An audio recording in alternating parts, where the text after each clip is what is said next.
Mr. Wolf, what an unexpected pleasure. Perhaps you could tell me exactly what you think you're doing? What I was doing? Well, I went to look for you and you weren't there. you're working in the garden. I didn't wish to disturb you. You disturb me when you disappear. I didn't disappear. I went for a walk. A walk? Is that all? Just a walk?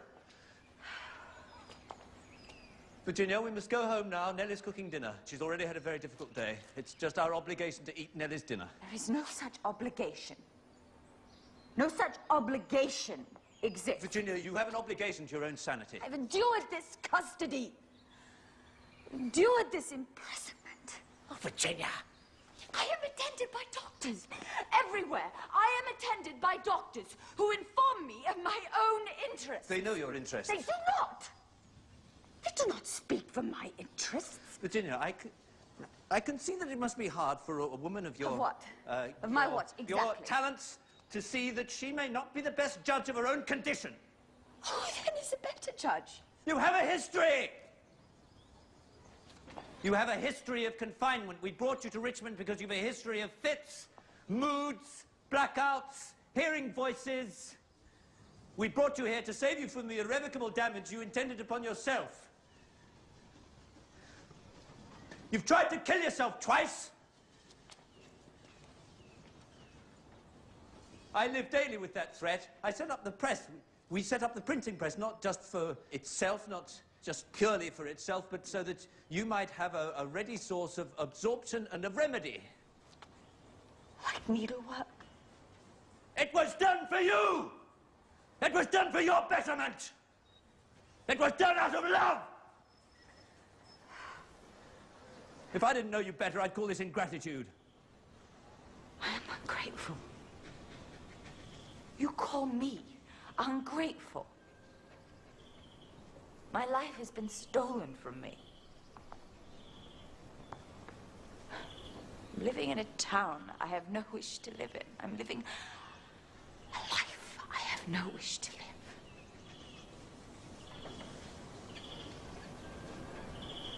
How did this happen?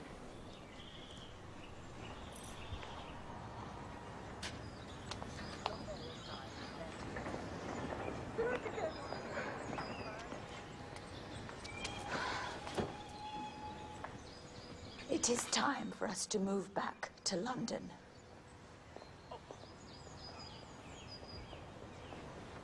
I miss London. I miss London life. This is not you speaking, Virginia. This is an aspect of your illness. It's not you. It is my voice. It's not your It's voice. mine and mine alone. The voice that you hear. It is not. It is mine. I'm dying in this town.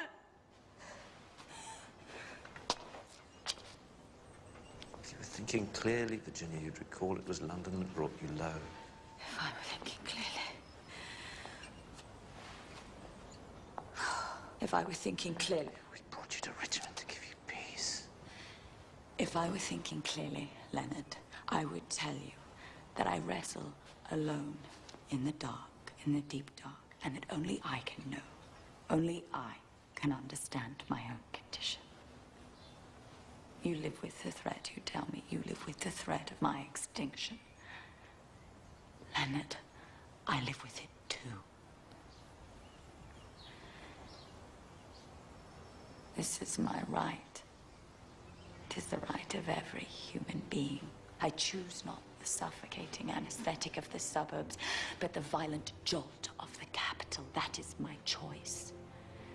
The meanest patient, yes, even the very lowest, is allowed some say in the matter of her own prescription. Thereby she defines her humanity.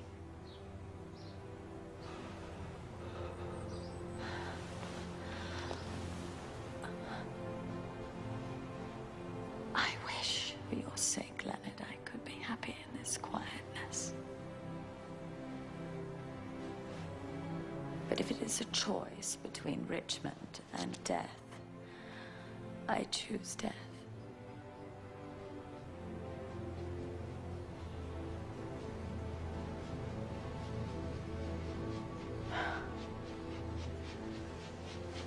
Very well, London then. We go back to London.